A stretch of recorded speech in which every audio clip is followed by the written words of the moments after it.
آج آپ غور کیجئے میرے بھائی، یعنی آج وہ حالات ہیں کہ ہمیں اپنی قوم کی لڑکیوں کو یہ بتانا پڑ رہا ہے کہ اسلام بہت اچھا دین ہے، تم اسلام کو چھوڑ کے مت جاؤ، تم مرتد مت ہو۔ ہمیں آج اپنی قوم کی بیٹیوں کو یہ بتانا پڑ رہا ہے۔ کیا اس سے بڑھ کے شرم کی کوئی بات ہو سکتی ہے میرے بھائی؟ پوری تاریخ میں شاید ایسا دور کبھی نہ آیا ہو جو دور آج ہم اور آپ دیکھ رہے ہیں۔ مسلمان گھر کی لڑکی، نقاب پہن کے نکلنے والی لڑکی، آپ کے بہار اور بنگال میں تو نقاب کا رواج کم ہے، یو پی کے اندر، مہاراشٹر کے اندر، ساؤتھ کے اندر تو بہت نقاب چلتا ہے۔ گھر سے لڑکی سر سے پیر تک نقاب میں نکل رہی ہے اور باہر اپنے بوائے فرینڈ کے ساتھ، غیر مسلم بوائے فرینڈ کے ساتھ وہ ہوٹل میں پکڑی جاتی ہے۔ یہ حالات ہیں آج ہماری قوم کے۔ لیکن ایک بات یاد رکھیے میرے بھائی، اگر ہم مرتد ہو جائیں، کیا اس سے اللہ کے دین کی حیثیت پر کوئی فرق پڑ جائے گا؟ کیا اسلام کا کچھ بگڑے گا؟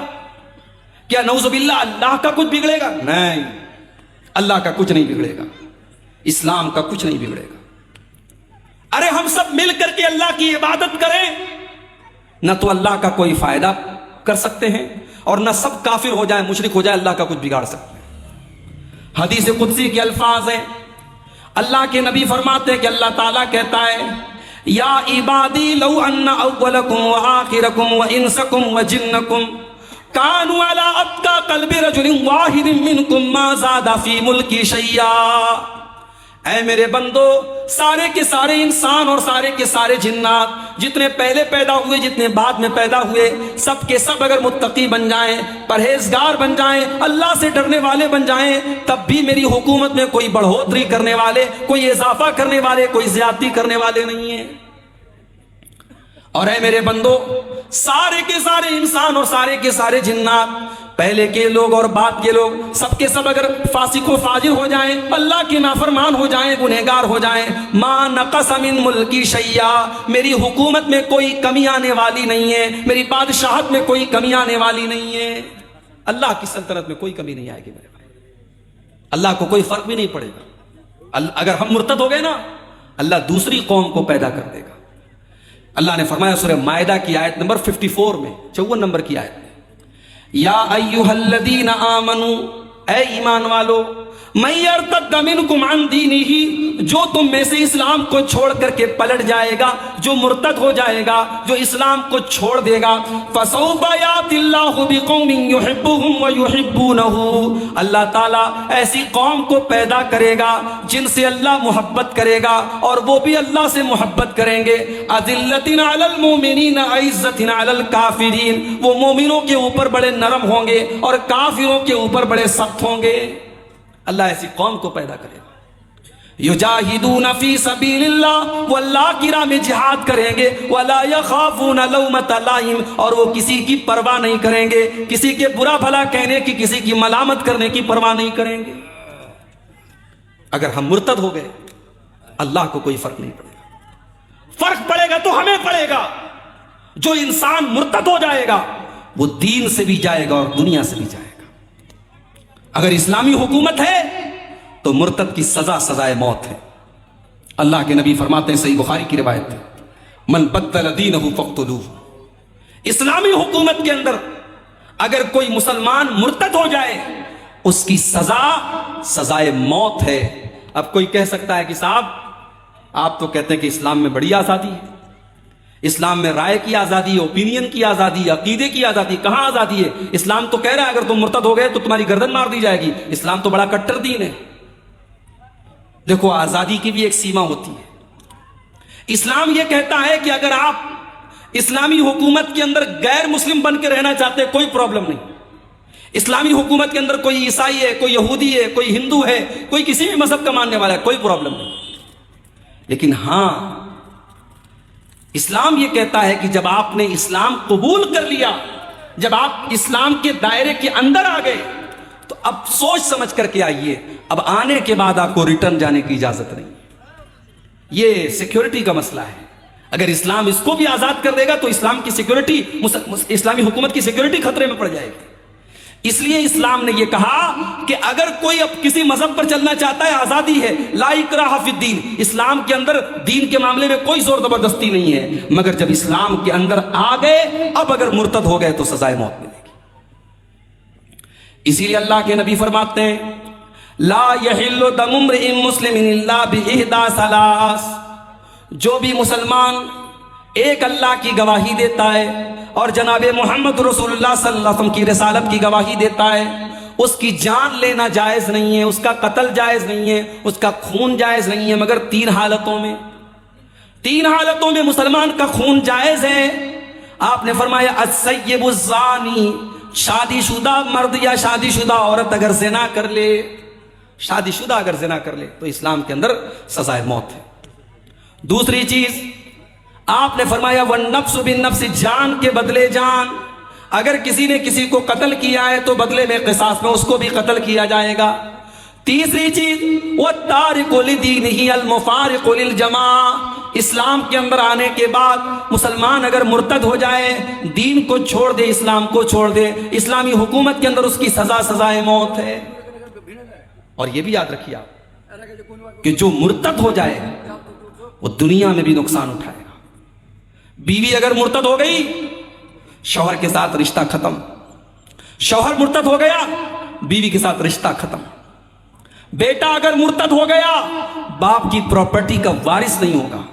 کوئی بھی اگر مرتد ہو گیا، اسلام کو اس نے چھوڑ دیا یا اسلامی شریعت کے کسی اصول کا انکار کر دیا، نماز کا انکار کر دیا، روزے کا انکار کر دیا، زکوٰۃ کا انکار کر دیا، حج کا انکار کر دیا، جہنم کا انکار کر دیا، جنت کا انکار کر دیا، نبیوں کا کسی بھی اسلام کے پرنسپل کا، اصول کا اس نے انکار کر دیا تو وہ مرتد ہو گیا، اور ایسے شخص کی جنازے کی نماز نہیں پڑھی جائے گی۔ انکار کر دیا۔ ایک ہے کہ نماز نہیں پڑھتا تھا، وہ گنہگار تھا، کافر نہیں تھا، لیکن نماز کا انکار کرتا تھا، نماز کو مانتا ہی نہیں تھا، وہ کافر ہے، اس کی جنازے کی نماز نہیں پڑھی جائے گی۔ اور اتنا ہی نہیں، اس کو مسلمانوں کے قبرستان میں دفن بھی نہیں کیا جائے گا۔ یہ ذلت اور رسوائی اس کو دنیا میں ملے گی، اور آخرت میں جو ملے گی وہ تو ملے گی۔ میرے بھائیوں، یہ بہت ہی خطرناک مسئلہ ہے، ارتداد کا مسئلہ، اور اس وقت بڑی تیزی سے ارتداد کی لہر آئی ہوئی ہے۔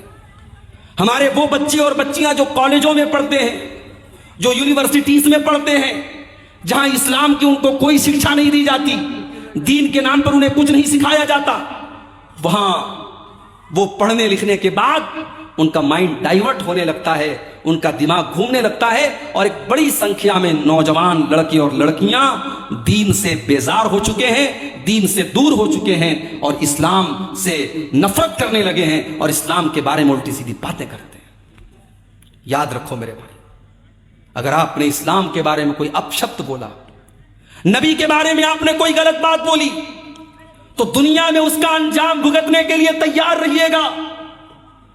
اللہ کے نبی کے پاس ایک عیسائی آیا، اس نے کہا میں مسلمان ہونا چاہتا ہوں، کلمہ پڑھ لیا، اس نے پڑھا لکھا تھا۔ اللہ کے نبی نے کہا تم پڑھے لکھے ہو، چلو تم کو ایک کام دے دیتا ہوں، میرے اوپر جب قرآن کی آیتیں نازل ہوں گی تو تم ان کو لکھنے کا کام کرنا۔ بخاری کے الفاظ ہے وہ اللہ کے نبی کے اوپر نازل ہونے والی آیتوں کو لکھنے لگا۔ کچھ دن تک اس نے قرآن کو لکھا، اس کے بعد وہ مرتد ہو گیا، دوبارہ عیسائی بن گیا، دوبارہ کرسچن بن گیا۔ جب وہ عیسائی بن گیا، اس نے اپنی قوم کے لوگوں سے کہنا شروع کر دیا ما یدری محمد الا ما کتبت لہ، ارے محمد کو تو کچھ نہیں آتا، محمد کو تو اتنا ہی آتا جتنا میں نے لکھ کے دیا ہے۔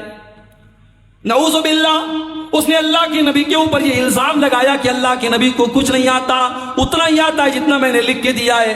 اس نے بار بار یہ جملہ اللہ کے نبی کے بارے میں کہنا شروع کر دیا۔ بخاری کے الفاظ ہیں کچھ دنوں کے بعد اس انسان کا انتقال ہو جاتا ہے، موت ہو جاتی ہے۔ اس کے مرنے کے بعد اس کی قوم کے لوگ جب اس کو اپنے قبرستان میں لے جا کر کے دفن کرتے ہیں، رات کو دفن کرتے ہیں، صبح جب وہاں سے گزرتے تو کیا دیکھتے ہیں؟ لفظتہ الارض، زمین نے اس کی باڈی کو باہر نکال دیا ہے، اس کی لاش قبر کے باہر پڑی ہوئی ہے۔ قوم کے لوگوں نے کہا ضرور یہ محمد اور ان کے ساتھیوں کا کام ہے، یہ محمد صلی اللہ علیہ وسلم کو اور ان کے ساتھیوں کو برا بھلا کہتا تھا، ان لوگوں نے انتقام لیا ہے، بدلہ لیا ہے، یہ انہی کا کام ہے۔ انہوں نے اور گہری قبر کھودی اور دوبارہ پھر اس کو قبر کے اندر دفن کیا اور قبر کو برابر کیا۔ اگلی صبح کیا دیکھتے ہیں؟ پھر سے لاش باہر پڑی ہوئی ہے۔ پھر یہی بات کہتے ہیں کہ لگ رہا ہے یہ محمد اور ان کے ساتھیوں کا کام ہے، وہ دشمنی نبھا رہے ہیں، اور گہری قبر کھودتے جتنی گہری کھود سکتے تھے اور پھر اس کو زمین کے اندر ڈال دیتے ہیں۔ لیکن میرے بھائیوں، تیسرے دن پھر اس کی لاش قبر کے باہر پڑی رہتی ہے۔ وہ سمجھ جاتے ہیں یہ انسان کا کام نہیں ہے، یہ اللہ کا کام ہے، یہ اس رب کا کام ہے جس رب کے نبی کو اس نے گالیاں دی تھی اور جس رب کی شریعت سے اس نے بغاوت کی تھی۔